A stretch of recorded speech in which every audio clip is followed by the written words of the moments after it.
আজকে আমরা একটি আম আঁকা শিখব। প্রথমেই একটি ওভাল আঁকলাম, তারপর এরকম একটি দাগ জয়েন করে নিলাম ছোট্ট করে, তারপর গোলটা ওই জায়গাটা মুছে ফেললাম। এরপর স্কেচ পেন দিয়ে দেবো, ডাঁটিটা আঁকলাম, পাতাটা এঁকে নিলাম। দেখো খুব সহজভাবে দেখিয়েছি। এবার স্কেচ পেন দিয়ে পর প্রথমে উপর দিকটায় অরেঞ্জটা হালকা করে দিয়ে দিলাম, ডিপ থেকে হালকাভাবে করলাম।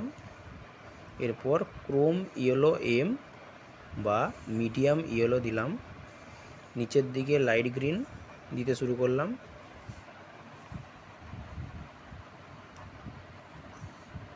এরপর নিচের দিকে ডার্ক গ্রিন দিয়ে একটু শেড করলাম, ডিপ থেকে হালকা করে মিক্সিং। এরপর ক্রোম ইয়েলো এম দিয়ে পুরোটা ভরাট করে দিলাম।